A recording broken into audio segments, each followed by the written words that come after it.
গুৰুত্বহীন হৈ থকা নাই ৰাভা হাছং স্বায়ত্ত পৰিষদৰ নিৰ্বাচন।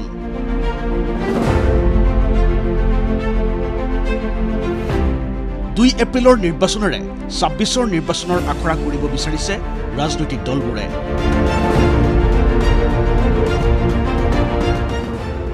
আসনৰ সংখ্যা বৃদ্ধি কৰি 26লৈ আত্মবিশ্বাস বঢ়াব বিচাৰিছে কংগ্ৰেছে। জয়ৰ ধাৰা অব্যাহত ৰাখিবলৈ সংকল্পবদ্ধ বিজেপি মিত্ৰজোঁট। 2026ৰ বিধানসভা নিৰ্বাচন অসমৰ প্ৰতিটো ৰাজনৈতিক দলৰ বাবে ফাইনেল। কিন্তু ইয়াৰ পূৰ্বে 2025ৰ যিকেইটা নিৰ্বাচন অনুষ্ঠিত হ'ব, প্ৰতিটো নিৰ্বাচনেই হ'ব প্ৰতিটো ৰাজনৈতিক দলৰ বাবে ছেমি ফাইনেল। আৰু প্ৰথমখন ছেমি ফাইনেলেই হ'ব 2 এপ্ৰিলত, অৰ্থাৎ ৰাভা হাছং স্বায়ত্তশাসিত পৰিষদৰ নিৰ্বাচনেই হ'ব প্ৰতিটো ৰাজনৈতিক দলৰ বাবে ছেমি ফাইনেল। দেখাত গুৰুত্বহীন যেন লাগিলেও বহুকেইটা দিশৰ পৰা 2 এপ্ৰিলত অনুষ্ঠিত হ'বলগীয়া ৰাভা হাছং স্বায়ত্তশাসিত পৰিষদৰ নিৰ্বাচনৰ গুৰুত্ব আছে। প্ৰথম কথা, অসম প্ৰদেশ বিজেপিৰ সভাপতি দিলীপ শইকীয়াৰ এইটোৱেই হ'ব প্ৰথমটো নিৰ্বাচন। দ্বিতীয় কথা, 26ত ৰাজপাট দখলৰ সপোন দেখা কংগ্ৰেছে পূৰ্বৰ এখন আসনৰ পৰা আসন বৃদ্ধিৰ থাকিব প্ৰত্যাহ্বান। প্ৰতিটো নিৰ্বাচনত পৰাজয়ৰ মুখ দেখা ভূপেন বৰাৰ বাবেও এই নিৰ্বাচন গুৰুত্বপূৰ্ণ। উল্লেখযোগ্য যে ৰাভা হাছং স্বায়ত্তশাসিত পৰিষদত ৰাভা হাছং যৌথ সংগ্ৰাম সমিতিৰ দখলত 36টা পৰিষদীয় সমষ্টিৰ 34টা, বিজেপিৰ হাতত 1টা আৰু কংগ্ৰেছৰ দখলত আছে 1টা পৰিষদীয় সমষ্টি।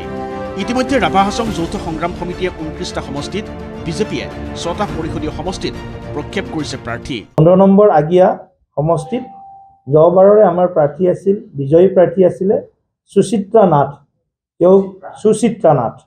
তেওঁকে আমি প্ৰাৰ্থিত্ব দিছোঁ পুনৰবাৰ। 2 নম্বৰ কোঠাকুঠি সমষ্টি আমাৰ দলৰ ফালৰ পৰা ভৈৰৱ কছাৰী আমি প্ৰাৰ্থিত্ব প্ৰদান কৰিছোঁ। 20 নম্বৰ জয়ৰাম কুচি সমষ্টি, প্ৰেমাজলী ৰাভাক আমি প্ৰাৰ্থিত্ব প্ৰদান কৰিছোঁ। 22 নম্বৰ বন্দাপাৰা সমষ্টিত মেঘালী ৰাভাক, বামুণীগাঁও সমষ্টিত আমি অজিত ৰাভাক আমি প্ৰাৰ্থিত্ব প্ৰদান কৰিছোঁ। আৰু 35 নং শিলপতা সমষ্টি, এই সমষ্টিটোত কমলেশ্বৰ ৰাভাক আমি প্ৰাৰ্থিত্ব প্ৰদান কৰিছোঁ। অসম গণ পৰিষদক এখন আসন এৰি দিছে যদিও এই পৰ্যন্ত দায়িত্বত থকা নেতাই প্ৰাৰ্থী দিব নে নিদিব সেয়া সঠিককৈ ক'ব পৰা নাই। যি কি নহওক, ৰাভা জনগোষ্ঠীৰ উন্নয়নৰ বাবে গঠন হোৱা ৰাভা হাছং স্বায়ত্তশাসিত পৰিষদৰ ঐতিহাসিক পটভূমি যদি চাওঁ, এই পৰিষদৰ প্ৰথম অধিসূচনা জাৰি হৈছিল 1995 চনত। 2005 চনত প্ৰথমবাৰলৈ গঠন হৈছিল পৰিষদখন।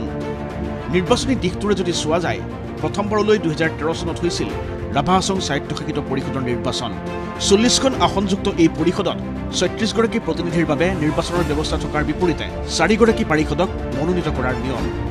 স্মৰ্তব্য যে শনিবাৰে ৰাভা হাছং স্বায়ত্তশাসিত পৰিষদৰ মনোনয়ন দাখিলৰ অন্তিম দিন। বিজেপি মিত্ৰজোঁটৰ প্ৰাৰ্থীসকলৰ মনোনয়ন দাখিলত উপস্থিত থাকিব বিজেপি সভাপতি দিলীপ শইকীয়া, মন্ত্ৰী ৰঞ্জিত দাস, জয়ন্ত মল্ল বৰুৱা আদি। ভিডিঅ' জাৰ্নেলিষ্ট পংকজ বৰাৰ সৈতে ৰাজু বৰুৱাৰ ৰিপৰ্ট, ND24।